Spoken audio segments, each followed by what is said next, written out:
Ya, fatal fatu ne fiafi. Fai fo tatou maua nei a fiafi matango fie tatou te fasoa ile mta up fo nei vai as fo. Tatou mta up nei vai as fo lo maule mta up fa vai fia ngai ngas ful mo le lua. Ia male mta up es ful mo le tolu. O nei fo mta up ile mta up fo pe ai mta up e ma nei la valon fai tawina ia matatou malama mai fo. Ya. Whaftai te maa langi pe a whaio maua le maa whanawhana I tātou malawa ia mai se la fo le maa whanawhana I telo le maa lulu ne fo I vai taimi ai I misuri nei ia whapea lava o maua le maa whanawhana I so se whioanga po so le alawhanga o lo e lalo mai ai ma e whaafonga mai ai ia tātou whasoai pe te oni na I maa ua fo I maa whauwhaunga il ne fo mta upu la titi ma ai a noa matango fie il tato faita wina ma tato wa ia wa I lokusi ia se itanga ia ne ala ile mta ufa vai fia ngai ngai es full mo le lua ia em foi na faita ufa I upuna mo lua mo man lua o le pine ona o mai o se ngaluenga tele ma le ofo fongia I le whanaunga atangata. Whaauta o le atua ua I mai I la upu. Lea ua vave ma mana o maaisili atu na I lo le pelu matalua. I le vaina o so onga ma le su o iwi o lea ia ua I mai ai I la upu. E malama manino fo nes fas faitau. O mali fina ngalo le atua ya. E pe o le pelu fa tau ma ai ona mata fa tau ma ai ona I tu tu lo fo lavo tal no fa so I tono o le ongal nei foi vai aso. E pe ia fai mai e pe o le me le e o so onga o ivi ma ano ma le ma ai pe a fai e fa tusa la ile le ngang pa I o tau to mai lang au fale le ngang o to mai lang ia tato ia e fai mai e o I so ono ivi ma to tino umol tangata e falongo ina le matango fio le malu ma le falongo ho ia mai la o se ngā ruenga sili o ne tāua mo fofongia ai alfa upo tolu Whaauta o sina le whanua o saunia e sele. O lea, aise e fia sele. Ia tuu o ia e se sa watulan sele saito malona malosi. Ma sele mai menu o au. Ina ia mawhai o na teo e ia mo lona nganga. Leo la tanga tu mau whaavau. Ile malo le atua. Ia isina whaapopola I titi si. Taua ena whaa. Sau sola I tisi le whai upu. Whamai e a fo ia. O longo inga a ko mai e se siku ia kako o le pusa o kako o a fo ia. O le akau ke kaunga kako wako le upu le li. Wai whamai e iai kanga ka ola ola ua kusa o sa ungi ka lia. A kaula ia kako o nga kako ngalu lue e ka wako fi ngalu le li le fama e ka wako e mungu o au lo nga ka wako o lai o saungi ka ngaka e ka lia ai ava peka ko e fai aku ai le o saungi ia ele ele sa nga so e mai wa le fama I o matua taula o matua le fatoanga I la ua va ai fa le maho fau wa umona na maliuka riso umona maliuka riso ona toya na toya o mai ele o tala le taimi nei ya tatou le o tatou o nei ma tatou lolo wing mo lolo no e whainga luenga pe wa mo lolo nga no o te sosoni e sesi po se mea I tau po se mea wha mautu tono tatou ai te tauna nga lue puna wa I lope launa fa so e na fa ai la so O ele o asa a pe o foi por nga le nga fa mai le pelu fa ka ma ai o maka a ma ko la o le selenga o le a pe o fa ingo fa ko anga sa mo e mo ia le lua maka ma ai o le pelu a le makua ma ai a ma ko la a fa pe lua maka ma ai lo nga ya lu uma le alu lunga ma le alu le selenga la le o le vao po le fa mai le selenga la ko isa mo la fa nga ko inga ma lu ko kai vai pe e aru ko luma pe no kai vai le pe fa nga sanga mu ki ia so ala ia fa kula wa le fa kuskusa mai fa mai e ma ai fa mai le fa mai ma ala loinga ala vea o le mele o le pelu le fa ka mai o loinga e ma kwa e alu yo vivi mo ango e alu le fangala fa kuskusa mai ai ile manga o le nganga o le li le ngalwenga le li kusa pe nga e sili akula le manga o le li I lo le pelu le fa ka mai o maka lo winga kusa po le ale fa pe o ma finga lo le li pe ke mali ai pele ai e o mai lava e o lufia lo le kanga ka le nganga le li e le mfaianga se sinko e fa fiki mai lo ai ma ngai ala se pule se foi ka mal fa malima Ioe, ai se e fia sa watula na se saito ma se mai. O ia lava lea ua wala au lia e lea tua. O lea, a fai e te o le mai e a te au. O le a e mawaina. A fai e te tui mai. O le a te tala atu I a te oe. Ya, vai. La e ka sa o mai mai e kango lo lea. Se saito lo winga a ku le foi ngo fia ka ko sa mo e ka ko lo le ami wa lo va mo fa o le ala wal me o mai wa ya lu wa ya mo le no winga a ka ko lo fa lo wa inga wa fa ya le lo wa inga a wala winga foi o le li pe wala winga o e ke fa ngo fo se ngu pe wala winga o e ke fa fa ka lai pe wala winga o e fai ma me fa nga runga ka ma lang longo winga ya e kango ye ma le loko ako le fa mau le hoi fa mai lan fa u lima se fa me na singa fa po lima wa al fa u lima ese fo ilonga el kaua wa po me o maka ko ke faia mea so se mea po me fa al kingo po fa le nganga ngai fa mai vele si upa onge ka ko fa langor ka ko wa ka mai lo ngai fa mai fo le li fa ya ke ku ya ku e ka kala nga mai fo ya ka ko lo ngai fa penga fo ya ka ko po le har ka ko vai ka ko anga ka kalo ma ka kalo e fe so angi me ale li ya ka ko yengo ka ko vai nga po angi me ka ke fa le ko wai ka ko wa ko nga ko le li po le ngaluenga fo na ngaluenga le fa fe o kala po le kausio sosoangi ma ku mongisi e ku aku le li ma e ku aku ye o mga onga ma me ki mga oi e ku inga mai fa le li le malosi ya oi e fa ye me ye la o nga le ka nga fa mo iska nga fa mai ale ri ongi e ole ku le mea ele ka kau lo winga e ka kau nga ku ya ku le mea la ki mga o mia le sosoangi le li mo se me le ai le fa pe mo se mea e fo le fa e ke mo wale vi inga po se mea ke mo wai so ya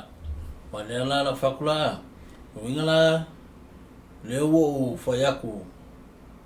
ole aka ngofo o kalo fai ya lo winga la o me la fa ya ka kau kangi pe le li so mai wa ke le lo por fa fika u la ka fika pe ki fa pe fo so kalo la mo ya la por si me le la ya but well I me va pe nga e fa cielo la inga ma popolo kangi ku le li ya so mai ya mau ku ya mau le lofa mau le fangi mau le loko maulalo mau le fa kupo file mu ya o sai ya ka wivi kinga me va penga inga ua kako wola ngā luenga leli. E wala au winga lo e pe o le sei po sfefe au whaanfungu. Paua leo me ki kangi e leli, wha mole mole a mai mangaku le lei a wale. Kau sia le whea manga lo. Pea veo e ma sfefe au po, ia, pa peo o kako fo le ka le sia le o fefe au. A haru fo le fefe au e le whail mission, e ka kaunga. Ka kaunga kangi le li. Kui ai, wha mole mole wha ma unangana le la ma whea ngai. Wha mole sosang mai la usoa le la ma, ima, mea whape ngā e ka kaunga. Ngopo sa ungi e ngā, ka kaunga kui le li. Ai leo kui ai. E le whiaru whainga ruenga, ai mga o Cadillac. E le mga o whaia, ai mga o e whia i steak. E le se mea, la wanga fuanga au ia. Fuala o steak i malusi o lau seke maua. Ia, pe o mea ngai. Goe soisone pe o e whia i steak. Ale o lau ke aka le makanga mo lau whamkalanga. Wa e sa o le leia a e lo la whakulu ainga. Mga kua e kusa po le alo malo si i whea malo a le fausia e lunga pe ale o lo porpese vo ile le le ka poko e fausia lunga fale lunga le papa na e lo la ma fo fo ye a fa pe fausia lo ainga ile a mi kongu ma le li lo inga lo kala e ke kangi ku le li e so angi me kai oe ele kai ingo lo ainga e mo o ma ku le ma mo e le komai e fa foi inga ia ia le lu mafkanga po le lu ainga wa le sikaimi e pe ya ka ele fa pe ngai lo ya o ia o ele lo fo o ya ele masangi fo o winga aya ole fo kuang ole fa kuinga ka ainga nga ka kangi ko le li e so ngi mai pa pe nga fo ilai me ya ka ko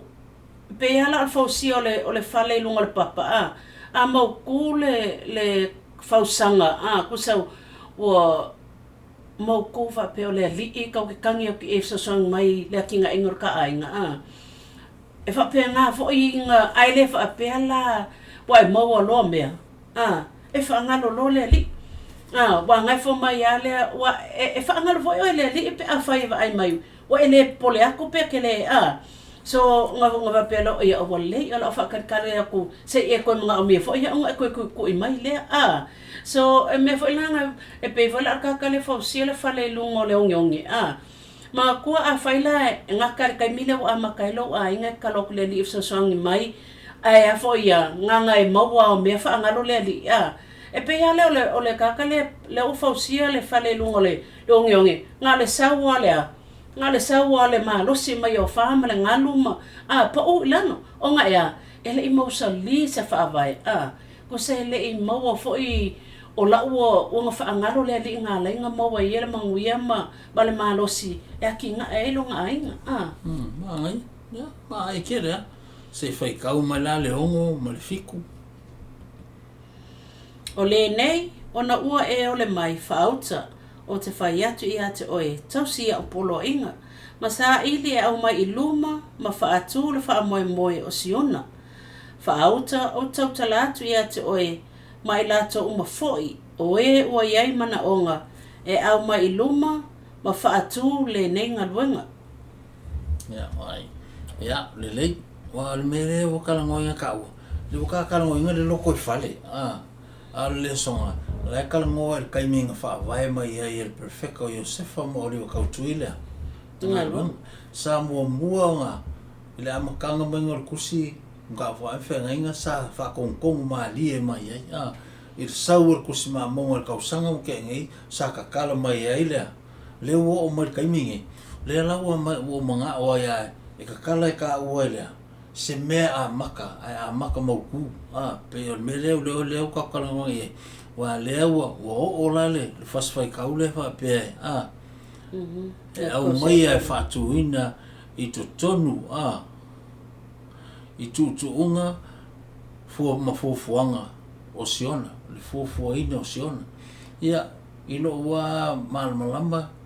o le mele ka kala ele o le nga ele o ka ko ama mau ka ko loko mo loko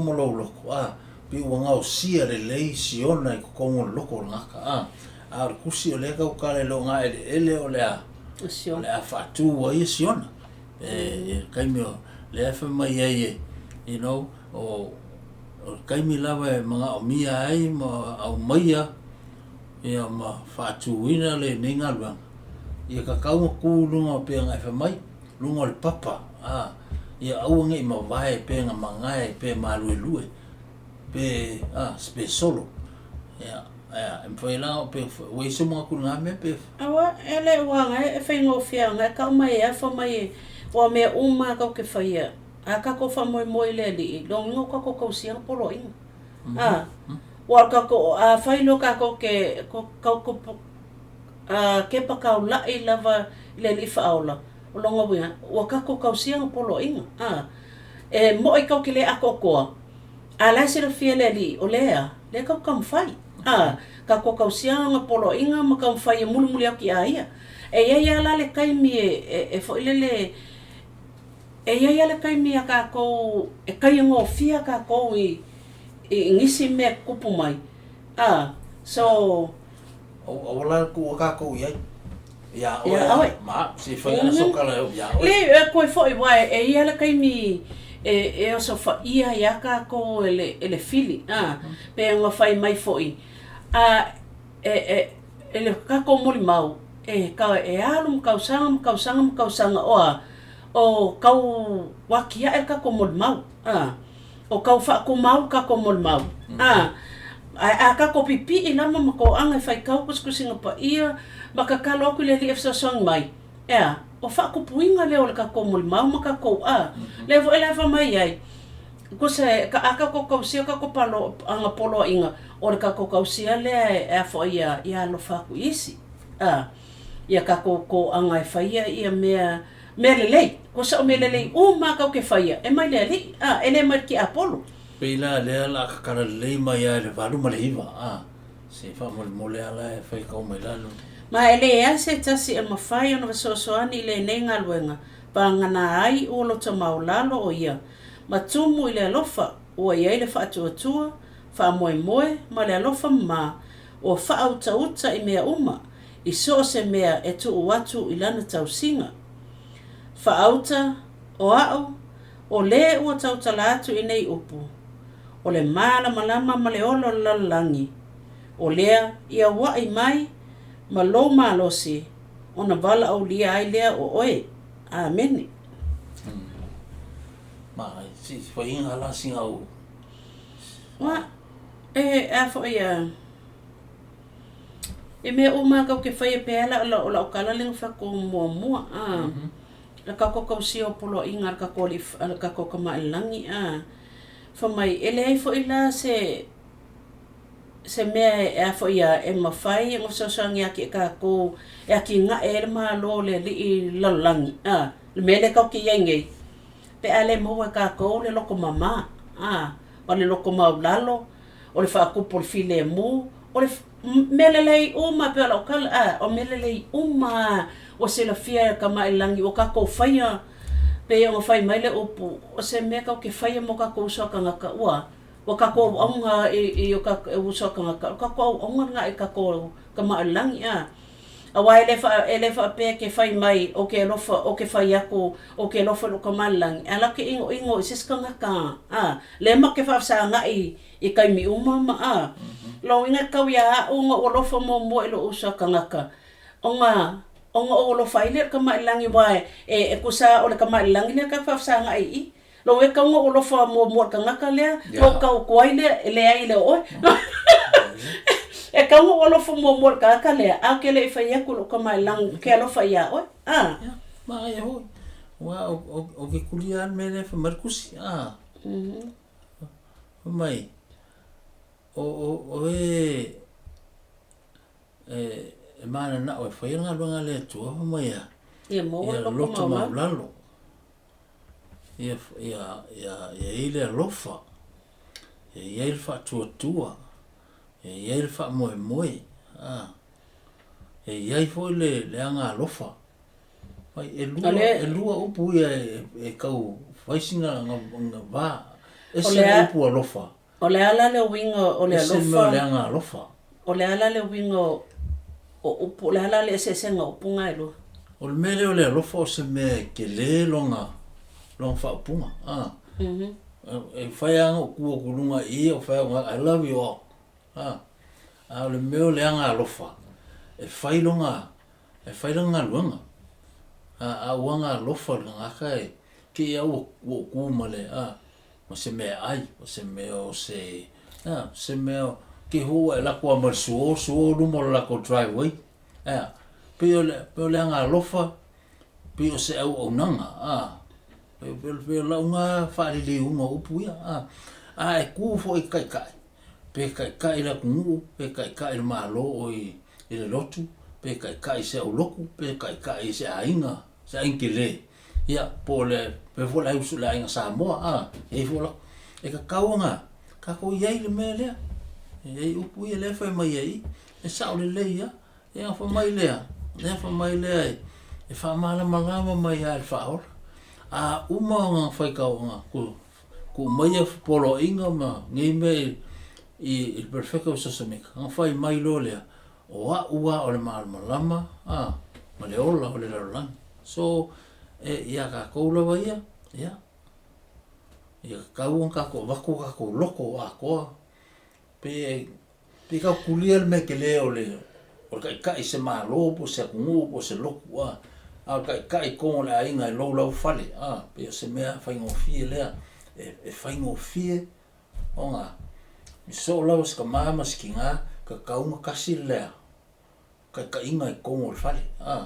awal fa yakul ki nga ka mai ki awal pisa ai fa mai ko inga la ko o ko fa ko ki vi pe nga ho ya nga ko per mu ko telefon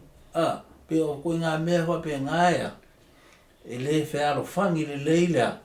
le ka inga le ainga pe o la ule fa ma ai so fa mo po ai ma ya o ya la o fo I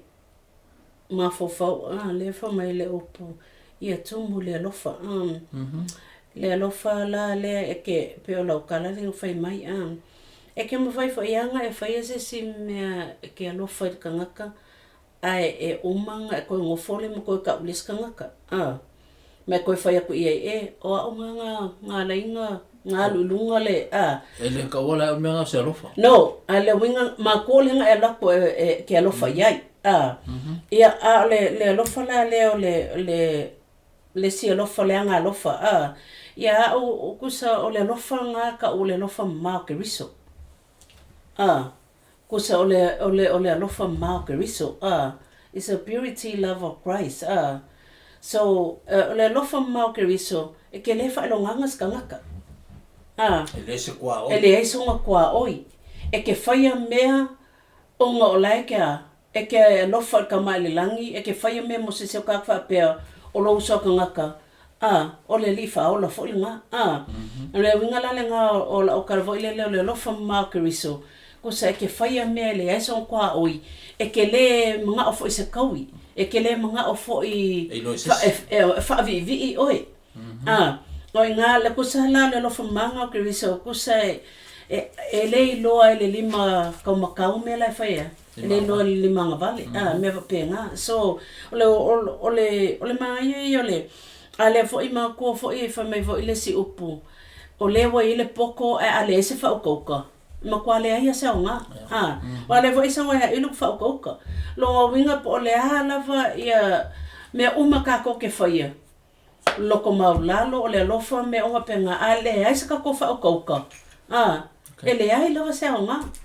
lo winga ka wa mo e ka ko le lofa ma ke riso ma le fa okoka ya ka ko ke fa ia me le leia mo ka ko so ka ngaka ma e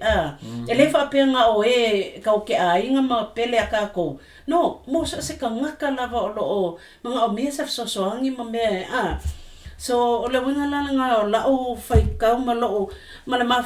nga o ma ya o le fa le liunga ya o bio o opu I la o lava su enga ma le nga o ma ya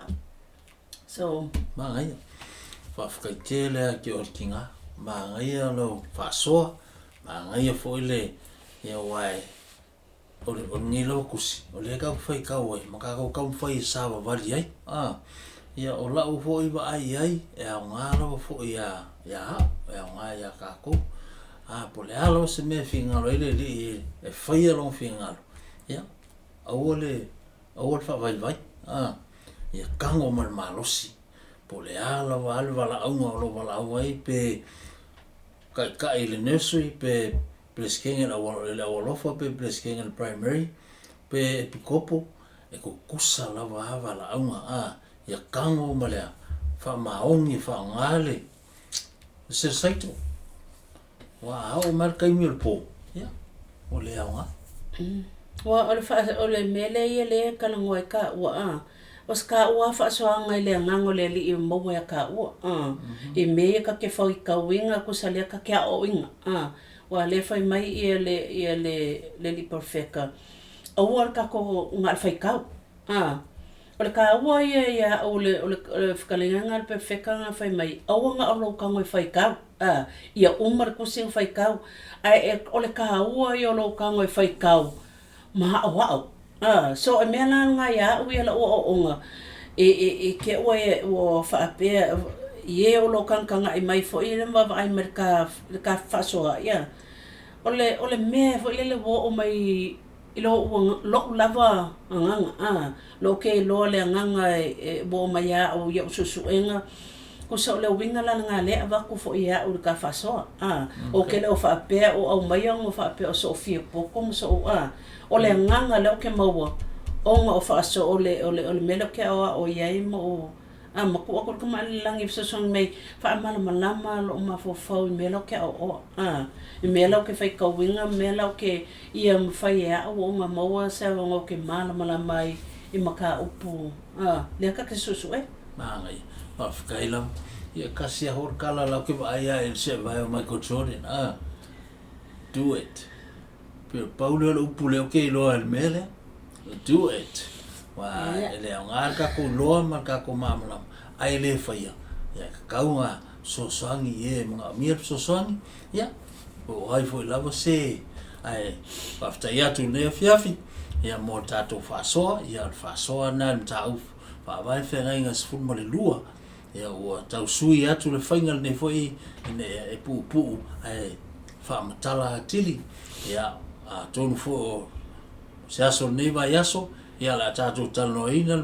mta ufa wa fe nga sfun mal ton e tasialon fa yupu ai ta uol mta upu na pe fa silsila ye mai tanga ye ya fa be fo il tala fa sol pito so semita ta upu mua fa yupu on suma le ono o fit suma lima so le fiafi ya mol ma watu moni ul tala le e lo fa tama langi ai tato ya fa ma fana awol le o fa fol malulu te wa ngasa sesi la nga wa malusi laisa nei Independence Missouri ya al fongele tua o lava fe ngai lo ia maftianga o tino mal mafofau ya onol malusi fa mai ya tuina tu le tua ya mo fa ma falanga o e fo o fa no onol vala au tapa au langi ya o mea lava soifuanga ia o uma saunia le tua le atol fautanga mo tatou te fia ai I le olanga nei ma le olanga sau ia alofa tele mo o tou ia fa so mai fo ia se me o fa le tonu ia le o ma ua manatu e matata no ai fa le ai ia fa te fia fa fonga ia le ia foi sila ia ma nei ia ai vo so faitio o te fia fa lo ina faitio ai alofa tele mo o tou il suafo is Cristo amen amen